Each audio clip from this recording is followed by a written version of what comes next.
Hello and welcome to News Across Nigeria. I'm Imana Amawe. Coming up on the program today, more debates are held about the dangers of illegal migration.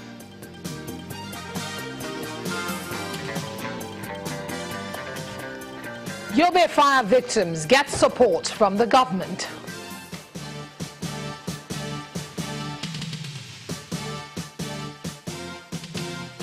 And Channels Television wins yet another award.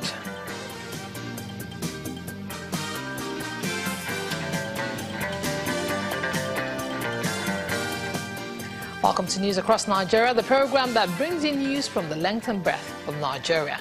The Cross River State government is proposing an in-depth education on the ills of migration, not just in the urban areas, but also in the rural communities, where most victims of migration emerge.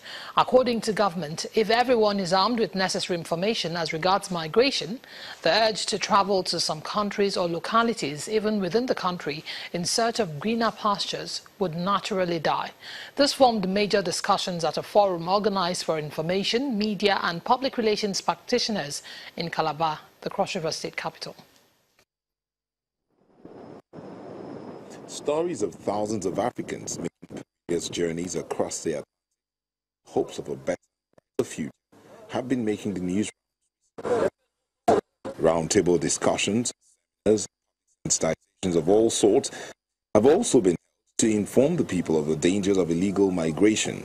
Can you please come up? The Cross River State government is contributing its bit to end this illegal trend. The print media are awash with many unsavory reports of how many Nigerians have been thrown out of moving ships into the sea for illegal migration.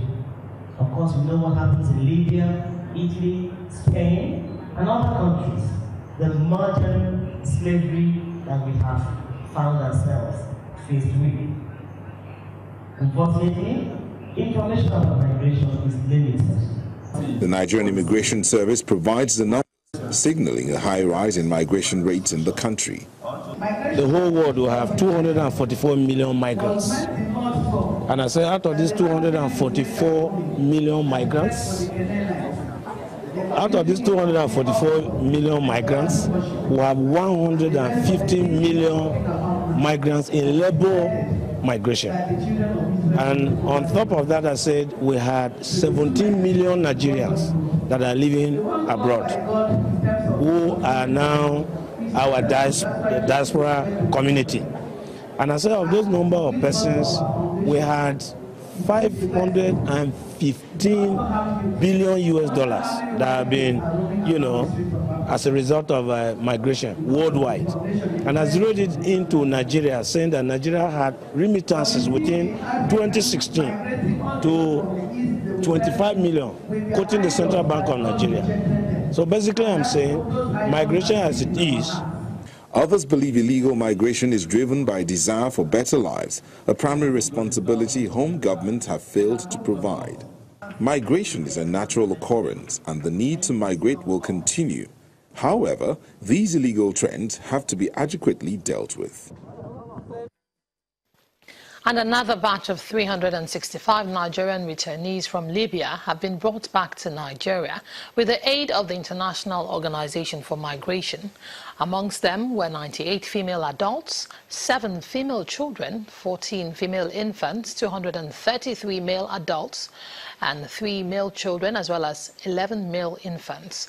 The zonal coordinator of NEMA in the southwest, Yakubu Suleiman, who welcomed the returnees back to the country, implored them to be champions of positive change amongst the youths who are still nursing the idea of seeking greener pastures outside the country. He also advised them to individually and collectively collaborate in raising awareness against illegal migration through illegal means. Meanwhile, the program manager of the EU and IOM in Nigeria, Mr. Abraham Tamrat, has been speaking on the initiative they plan to adopt in 2018 to reintegrate the migrants into society.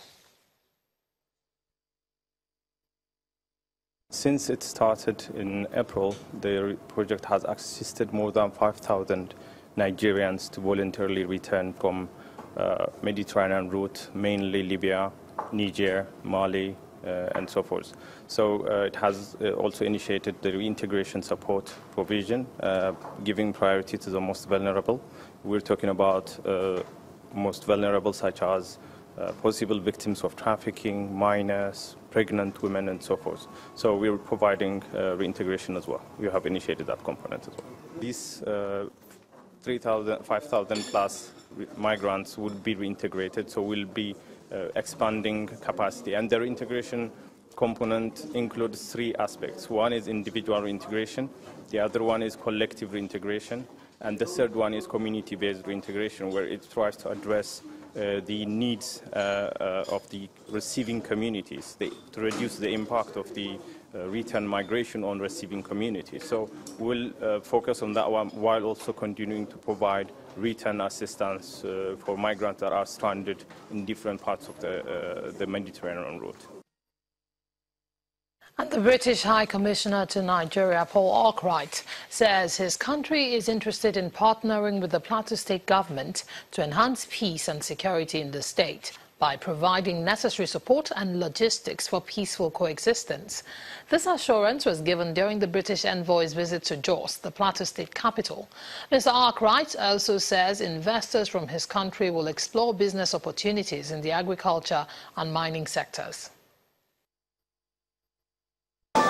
This is the first visit of the British High Commissioner Paul Arkwright to Plateau State, as both countries forge ahead in bilateral relations.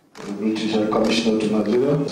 As the Governor of Plateau State, Simon Lalong, welcomes him to Jos at the State Government House, they straight away settle down for the meeting, where the Governor indicates the visit has been long anticipated. A lot of people have been here since we came in 2015. Yes, it's true. Plateau was engulfed in crisis, engulfed in conflict. But from 2015 to that, we've had relative peace and good mingling within our interactions within the conflicting parties. And today we are talking of peace. That is why we can even focus on developments like on things like agriculture and solid minerals. Those are two aspects of our comparative advantage that we have. According to the British High Commissioner, it's an excellent chance to explore business opportunities, especially in the mining and agriculture sectors of the state. He also spoke of interest in the security situation and how Britain can help in improving community relations. I'm very excited to hear about the prospects for British investment in Plateau State. I think there are some areas such as agriculture, such as mining, where Plateau State has definite advantages. So I'm here to understand the dynamics of the conflict or the tension in Plateau State and to see if there's anything that the British government can do to help reduce the tensions and help improve community relations. With a greatly improved security in Plateau State, this visit is expected to gather momentum for the government's developmental efforts. Still ahead on the program, victims of the Nguru Market fire have reason to smile again as the Yobe State government distributes 21 million naira to them. Join us again.